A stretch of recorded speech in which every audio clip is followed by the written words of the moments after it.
다섯 번째 글의 주제로 가장 적절한 찾는 거예요. 첫 번째 문장의 in부터 컴마까지 묶어본다면 첫 번째는 빠르게 변화하고 두 번째는 디지털적으로 연결된 21세기에 주어인 우리는 기자로서 종종 생각한다는 거지. that이라는 사실을 원격 접속이라고 하는 거, 다른 말로 소통, 이메일에 의한 소통이라고 하는 게 사실은 좋다는 거지. 그것도 충분히 좋다고. 늘 그렇듯 역접 중요하다고 했지. 하지만 그것은 절대 사실이 아니란 얘기입니다. 자, 일단 첫 번째 문장을 통해서 작가가 강조하고자 하는 건 바로 중심 소재면서 주인공은 바로 기자가 되겠지. 기자가 소통을 할 때 말이야, 많은 경우에 이메일이 좋다고 생각해. 하지만 절대 이메일은 좋은 게 아니다 라고 하는 게 문두의 주장이 되겠지. 자, 우린 특별한 역접이 있는가 확인하면서 글의 아래쪽으로 내려가 봅니다. 후반부에 나와 있는 이 문장 보도록 하죠. 가장 좋은 방법, 늘 말하지만 방법 같은 미래지향적은 투가 꾸민다고 했죠. 그 이야기를 얻을 수 있는 가장 좋은 방법은 아마도 뭐뭐일 거야.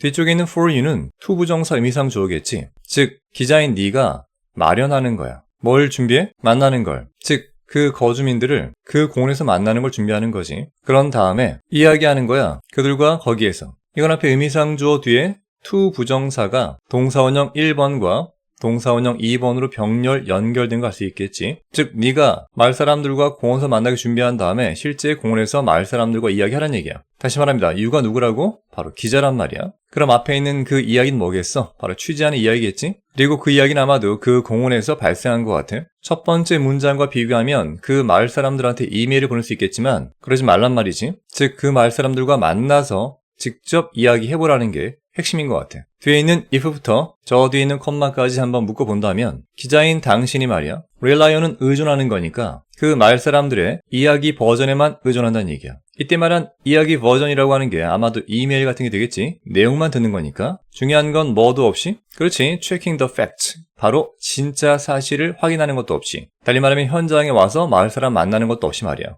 그렇다면 기자인 당신은 could be, 즉 틀릴 수도 있다는 얘기야. and then 이어지고 나서 앞쪽에 could 연결되는 get into trouble, 즉 문제에 봉착할지도 모른다는 얘기지. 누구와? 바로 뒤쪽에 있는 시의회와 말이지. 아마도 공원에 대한 뭔가 잘못된 기사를 쓰게 되면 그 공원을 관리하는 시의회가 반발할 수가 있다는 거지. 심지어 더 나쁘게는 말이야, 기자인 당신은 아마도 잘못 이끌어, 즉 오도할 수 있다는 얘기지. 기자 당신의 독자들을 말이야. 따라서 마지막 문장을 통해 알 수 있는 게 뭐겠어? 그렇지, 기자는 사람들의 말을 이메일로만 듣지 말고 반드시 현장에 나가서 현장 사람들을 만나고 그들과 대화해보라는 얘기야. 달리 말하면 팩트를 뭐라는 얘기야? 체크하라는 얘기입니다. 이것과 연관된 정답을 찾아보면 딱 하나가 보입니다. 정답 바로 2번 되겠지. 필요성, 다시 말해 의미상 주어야. 기자들이 밖에 나갈 필요성. 이때 말한 in the field라고 하는 현장을 말하겠지. 뭐 하기 위해서? uncover니까 밝혀내는 거지.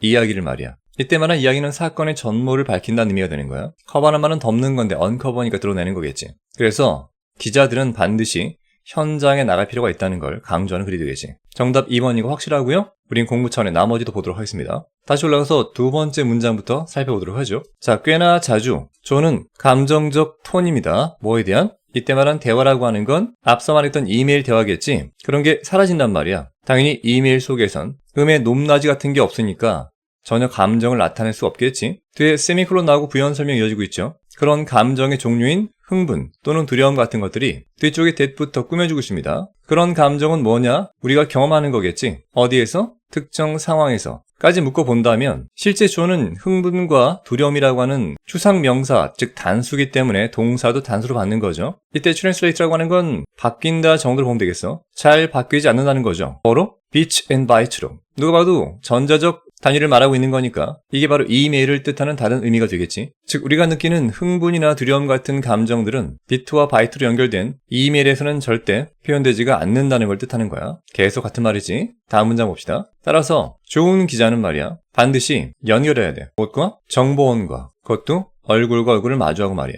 즉 현장에 나가란 말의 다른 표현인 거야. if부터 어디까지? 뒤에 있는 컴마까지 묶어본다면 만약 너의 관할 구역이 이라면 한 지역의 동네라면 말이야, 기자인 너는 cannot cover 이때 커버할 말은 다루다 정도 되겠지. 즉 그 동네를 충분하게 잘 다룰 수가 없다는 얘기야. 즉 취재할 수 없다는 얘기지. 뭐로부터? 그렇지, 인프런트 오브니까 컴퓨터 화면 앞에서. 달리 말하면 이때 컴퓨터 화면 앞이란 말은 뭐야? 신문사 책상 앞에 앉아서 안 된다는 얘기입니다. 다시 한번 if부터 저 뒤에 컴마까지 묶어본다면, 만약 그 동네의 거주민들이 현재 진행으로 불평불만하는 중이라면 무엇에 관해서? 바로 쓰레기에 관해서. 뒤에 being pp가 있으니까 현재 버려지고 있는 쓰레기입니다. 어디에서? 그렇지, 바로 공원 안에서. 끝난 거 아니고요. 그리고 그런 거주민들이 말한다면 그 쓰레기가 쌓여간다고. 자그마치 3m 높이까지 말이야. 그렇다면 기자인 당신은 필요가 있다고 가서 살펴볼. 중요한 건 네가 직접 말이지. 좀 올릴게요. 주어인 기자 당신은 필요하게 될 거란 얘기야. 사진이나 아니면 심지어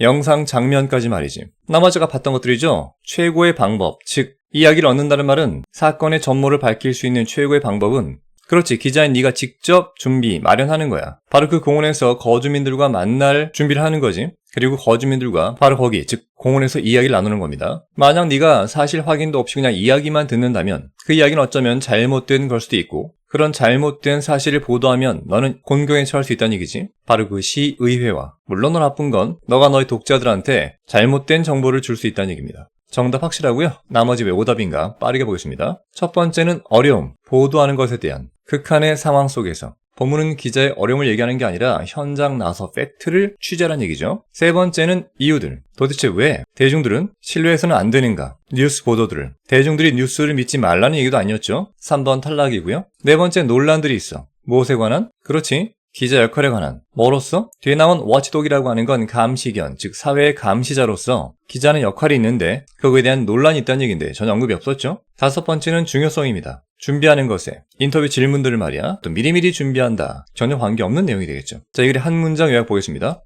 이메일은 감정 전달이 잘 안 되므로 기자는 현장에서 정보원을 직접 만나 당연히 사실을 확인할 필요가 있다는 게 이 글의 핵심 내용이 되겠죠. 이해가 됐기를 바라고요. 우린 다음 문제로 넘어갑니다.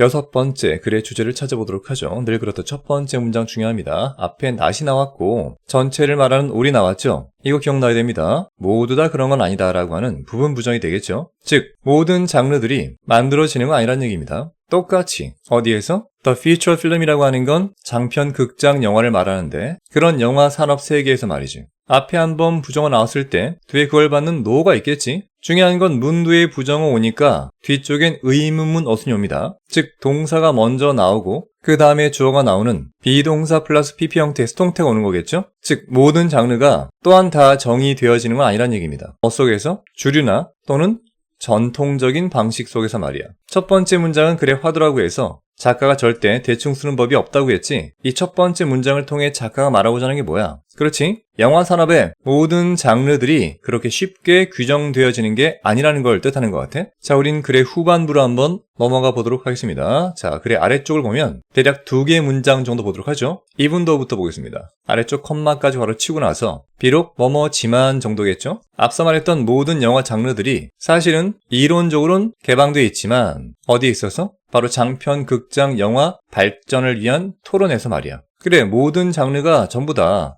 그런 토론에 개방되어 있긴 하지만 중요한 건 지만이겠죠? 실제 주절의 주어는 엄선된 장르 표제가 그리고 엄선된 장르 스타일들이 말이야. 이게 비교급 강조로 훨씬 더 가능성이 있다는 거야. 뭐 할 가능성이야? 그렇지, 인기를 얻을 가능성이 있다는 얘기야. 흔히 말하는 be likely to 부정사겠지. 여튼 중요한 건 뭐야? 장르 선택을 함부로 하면 안 돼. 엄선된 장르 표제, 두 번째 엄선된 장르의 스타일, 그런 것들만이 비로소 인기를 얻을 수 있다는 거지. 따라서 영화의 이야기라고 하는 건 반드시 훌륭해야만 합니다.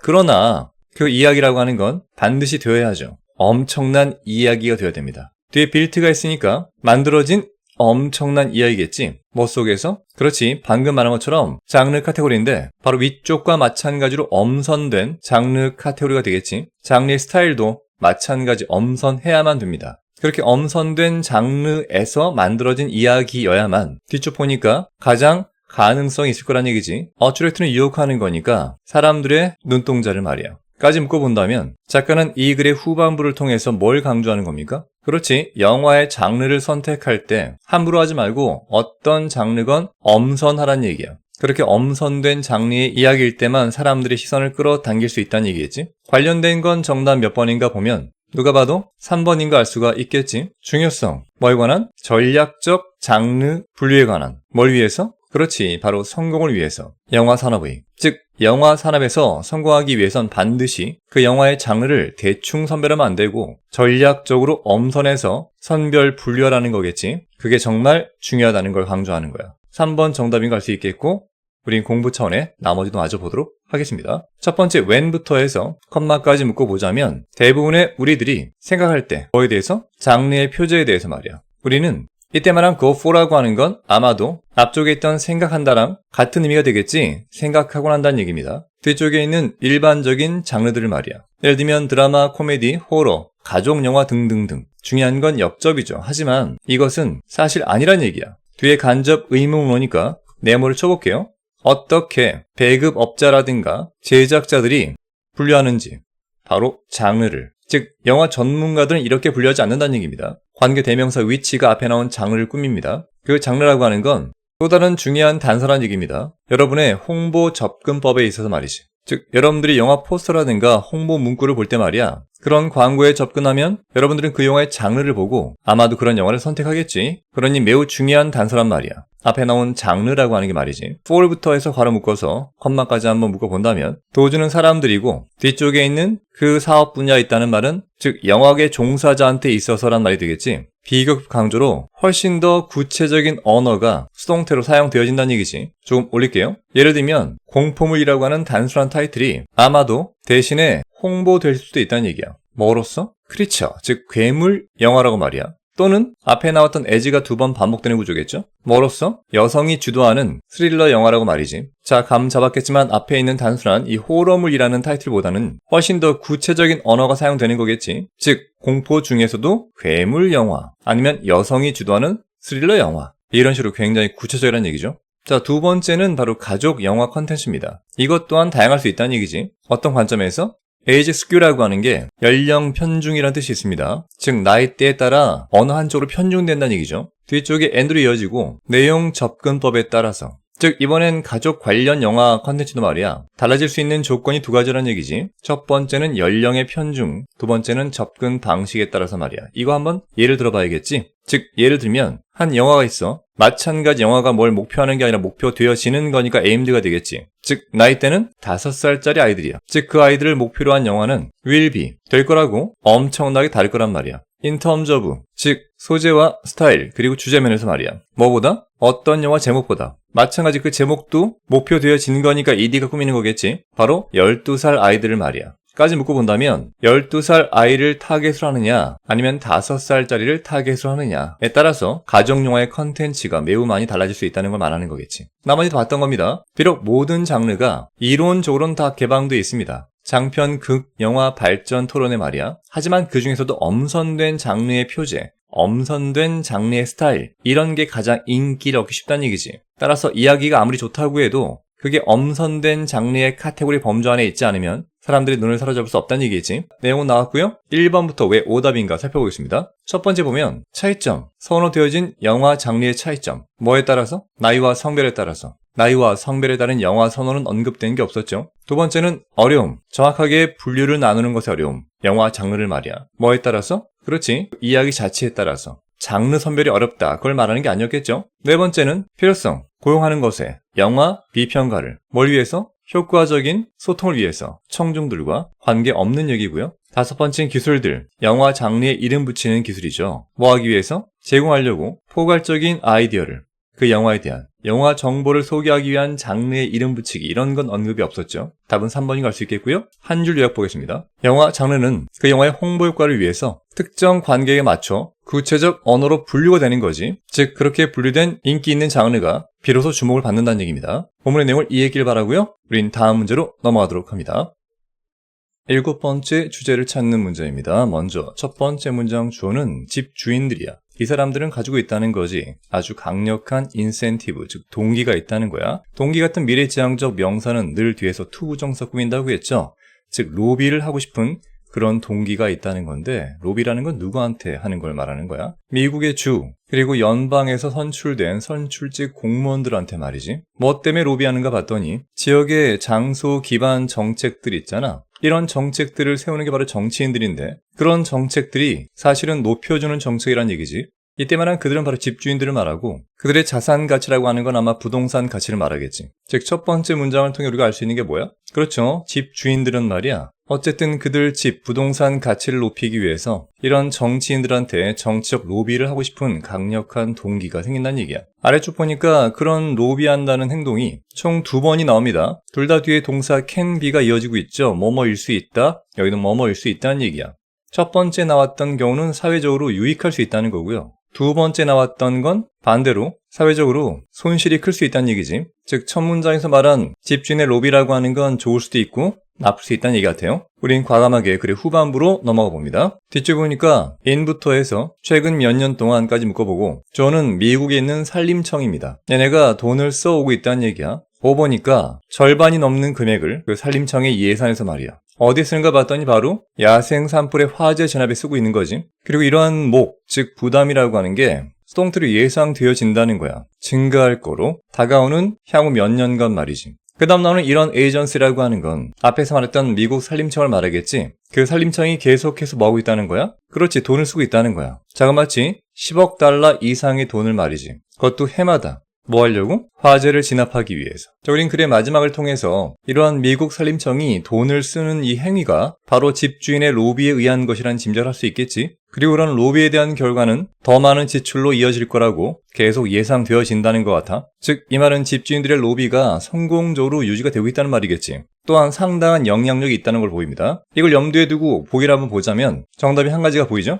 네, 바로 5번 되겠습니다. 5번의 첫 번째를 보면 영향, 집주인들의 로비의 영향이야. 쌤이 앞서 언급했지만 이 영향, 효과라는 말과 전치사 오는 짝꿍을 이룬다고 했지. 즉, 무엇에 관한 영향을 봤더니 장소를 기반으로 한 공공정책에 미치는 영향을 말하지. 자, 장소를 기반으로 한다고 했으니까 아까 그 집주인들은 아마 산불이 자주 나는 지역에 사는 사람들일 거야. 그런 사람들이 로비를 통해서 자기 집 주변에 산불을 자주 잡은 거지. 로비가 성공했고 그런 로비로 인한 지출이 계속 될 거라고 말하고 있는 거지. 자, 우린 공부천에서 나머지 문장들도 같이 한번 살펴보도록 하겠습니다. 아까 봤던 두 가지 기억나죠? 집주인들이 하고 있는 그러한 로비의 장점과 단점을 살펴보겠습니다. 첫 번째, 그런 로비는 사회적으로 유익할 수 있다. 만약 뭐 한다면? 주어인 공무원들이 제정한다면 공공재 정책들을 말이야. 뒤에 얘가 나오죠? 서치해지 이를테면 줄이는 것처럼 말이야. 대기 오염과 범죄를 줄이는 거죠. 사용하면서 규제들을 말이야. 어떤 규제가 꾸며주고 있죠? 그 규제는 비용 대비 효과적이란 얘기지. 여기까지는 집주인들 로비가 대기 오염이라든가 범죄를 줄여주는 거니까 당연히 사회적으로 유익하다는 얘기입니다. 좋은 점도 있다는 얘기야. 자, 역접이 없이 이어집니다. 그러한 집주인들 로비는 또한 사회적으로 이번엔 반대 손실이 클 수 있다는 얘기입니다. 만약 뭐 하다면? 그런 집주인들의 로비가 단지 얻는 걸 추구한다면 지역에서 주는 보조금을 말이야. 이거 중요하다고 했죠? at the expense of란 말은 뭐뭐를 희생하면서. 즉, 일반 납세자들을 희생한다는 말이 뭐야? 그렇지, 일반적인 납세자들이 낸 세금을 특정 지역에 있는 거주민들이 보조금으로 왕창 받아버리면 사실은 다른 지역 납세자들은 손해보는 거 아닙니까? 그러니 비용 손실이 크다는 얘기죠. 자, 다음 문장 이어서 보도록 하겠습니다. 주어는 현존하는 기존의 규정들이 실제로는 방해하고 있다는 거야. 기후 변화에 대한 적응을 말이지. 이게 무슨 말이야? 기후가 변화하면 거기에 맞춰 적응해야 되는데 기존에 존재하던 규정들이 오히려 그런 걸 적응하지 못하게 실제로 방해하고 있다는 거야. 뒤에 while 있으니까 반면에 뭐 하면서? boosting이라는 말은 증진시키면서 자산 가치를 그 부동산에 어디 있는 부동산이야? 뒤쪽에 facing 있으니까 직면하고 있는. 뒤에 안종이 나옵니다. 화재라든가 가뭄 그리고 홍수 같은. 감 잡았겠지만 화재가 많이 발생하거나 가뭄 또는 홍수가 많이 발생하는 지역이 있겠지. 이런 것들 아마도 기후변화 때문에 생기는 거야. 그럼 그런 기후변화에 적응하기 위해서 어떻게 해야 되겠어? 당연히 거주민들이 이런 지역을 벗어나야겠지. 근데 문제는 기존 규정이 어때? 이렇게 화재나 가뭄, 홍수 지역에다가 앞서 말한 보조금을 지불한다고. 이 보조금을 지불하면 사람들은 이 보조금 혜택 때문에 이런 지역을 벗어나지 않겠지. 어쩌면 오히려 더 많은 사람들이 보조금 혜택을 위해서 여기로 이사 오겠지. 그러니까 이런 지역에 있는 부동산 가치가 어떻게 되겠어? 당연히 올라가겠지. 그러니 기후변화에 대한 적응 자체가 지금 방해를 받고 있는 거지. 이런 취약지대에 오히려 사람들이 몰리고 있으니까 말이야. 자, 예를 한번 들어보도록 하자. 조는 연방정부의 지출을 말하는 거야. 뒤에 보니까 왜 지출하는 거 나오고 있지? 당연히 제공해주는 거지. 화재 예방을 위해서 보조금이 나가는 거지. 어떤 지역인가 봤더니 야생과 도시가 만나는 경계 지역이지. 즉 이만큼은 다 꾸며주는 말에 불구하고 실제 이 문장의 주어는 바로 정부의 보조금 지출, 이게 주어가 되는 거야. 그러니 동사는 뒤쪽에 있는 단수, 장려한다는 게 되겠지. 오히려 이런 보조금 때문에 더 많은 발전이 장려되는 거야. 어디에서? 그런 화재 지역에서 말이지. 이건 뭘 말하는 거야? 그런 화재 지역은 벗어나야 돼. 여길 벗어나는 게 바로 기후변화에 대한 적응이 되겠지. 근데 연방 정부가 뭘 준다고요? 보조금 준단 말이야. 화재가 나도 괜찮아요. 우리가 돈으로 다 메꿔줄게요. 이렇게 보조금을 주는 거지. 그러니 그걸 믿고 사람들이 여기를 떠나겠어? 떠나기는커녕 더 많은 개발, 즉 더 많은 이사가 들어온다는 얘기야. 이게 바로 기후변화에 대한 적응을 방해한다는 의미가 되는 거지. 자, 다음 문장 봅시다. Today, 오늘날 말이지. 주어는 아까 나왔던 연방정부야. 연방정부는 계속해서 뭐 한다는 거야? 그렇지, 보조금 준다는 얘기야.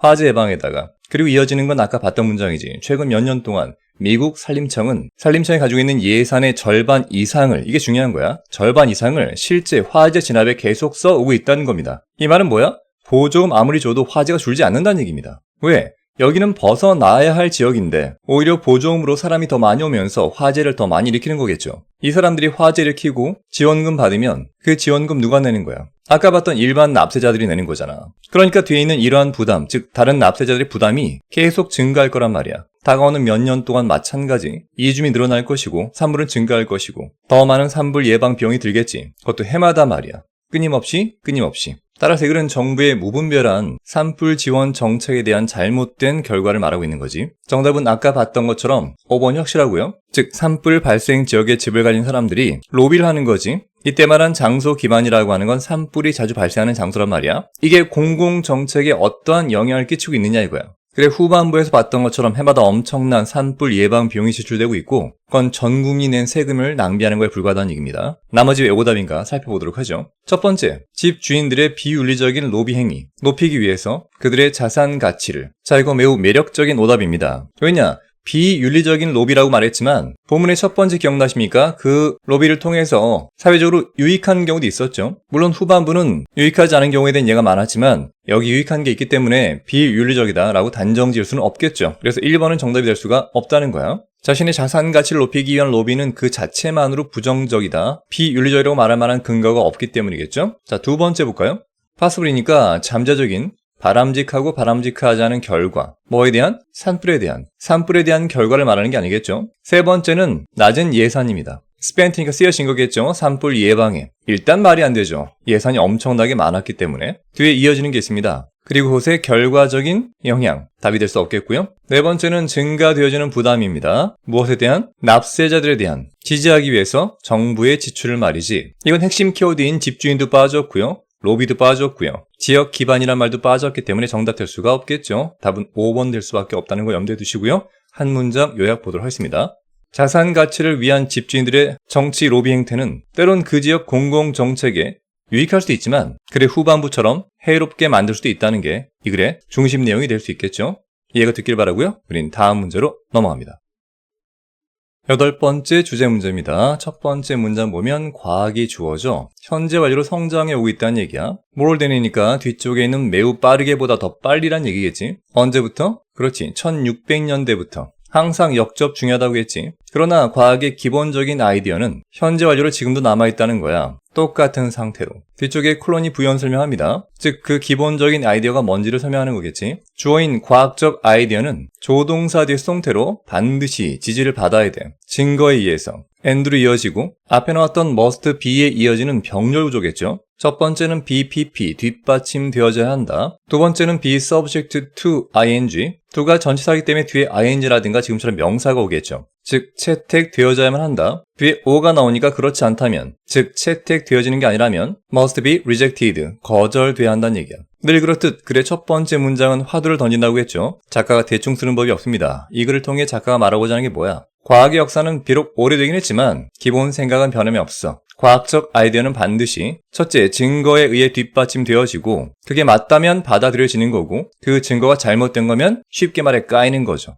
이게 과학의 본질이란 얘기입니다. 자, 작가의 화두를 알았으니까 우린 과감하게 아래쪽으로 한번 내려가 보겠습니다. 후반부의 글을 살펴보면 뒤쪽에 이와는 반대라고 보이죠. 뭔지 모르지만 앞의 내용과 반대니까 이것만 잘 봅시다. 만약 그러한 주장 자체가 수동태로 거부된다면 첫 번째 문장과 비교한다면 과학적 아이디어가 까인 거죠. 즉 증거가 불충분했거나 잘못된 경우입니다. 그렇다면 정직한 과학자는 기대가 되어집니다. 미래지향적 2가 나오겠죠? 받아들일 걸로. 그러한 판단을, 이때 말한 그러한 판단이 뭐야?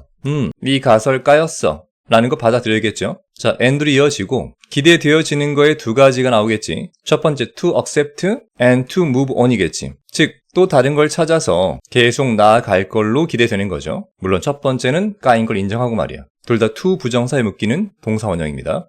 다음 보면 in science, 과학에 있어서 여러분은 don't get to keep ing란 말은 계속해서 keep ing 할 수는 없다는 뜻입니다. 다 알다시피 keep ing라고 하는 건 ing를 계속한다는 얘기인데 여기 나온 동사 harp 자체가 마치 하프 연주하듯이 계속해서 같은 말을 되풀이하는 걸 말하거든. 즉 하나의 주제에 대해서 잘못됐다는 걸 포기하지 않고 계속 하프 치는 것처럼 말할 수는 없단 말입니다. 뒤쪽에 until 나오니까 마지막 마침표까지 묶어본다면 your opponent, 즉 여러분의 상대가 그저 포기할 때까지 기진맥진한 상태로 말이지. 이때 말한 너의 상대방이라고 하는 건 검증해주는 동료 과학자를 말하겠지. 너는 한 가지 주제에 대해서 계속 주장하는 과학자가 되는 거고 다만 확실한 증거도 없이 말로만 주장하면 상대방이 결국 지쳐가지고 결국 포기하게 되는 그런 경우는 있을 수가 없다는 얘기입니다. 즉 마지막 내용을 통해 뭘 할 수 있는 거야? 과학적 검증에서 까이면 깨끗하게 받아들이고 기존 가설 버리고 새로운 걸로 넘어가라는 얘기입니다. 첫 번째 문장과 달라진 바가 없겠죠. 다만 추가된 게 있다면 동료의 검증을 받으라 정도가 되겠어요. 연관되어서 한번 정답 찾아본다면 바로 5번이 정답인 걸 알 수가 있겠죠. 과학적인 원칙 혹은 동격이겠죠. 필요하다는 거야. 동료가 판단하기 위해서 그리고 받아들이기 위해서 과학적 아이디어를. 그렇지, 과학적 검증을 위해서는 동료 과학자 필요하겠지. 그 동료 과학자에 의해서 판단을 받고 비로소 검증 끝나면 채택이 되어지는 거니까 이게 바로 과학의 기본 원리 원칙이 되는 거지.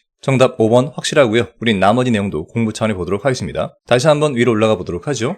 아까 봤던 문장 중에서 여기 있는 과학적인 아이디어라고 하는 게 증거에 의해 뒷받침 당한다는 게 바로 또래의 검증을 말하겠지. 자, 다음 문장 볼까요? 증거라고 하는 건 couldbe니까 뭐뭐일 수 있다는 얘기야. 실험적 증거거나 아니면 관찰적 증거일 수 있겠지. 다시 한번 나옵니다. 그 증거라고 하는 건 다시 한번 뭐뭐일 수 있다는 얘기야. 이번엔 논리적인 주장이 될 수도 있겠고 아니면 이론적인 증거가 될 수도 있겠지. 전부 다 과학적 생각을 증명하기 위한 수단들을 말합니다. 항상 역접 중요하다고 했지.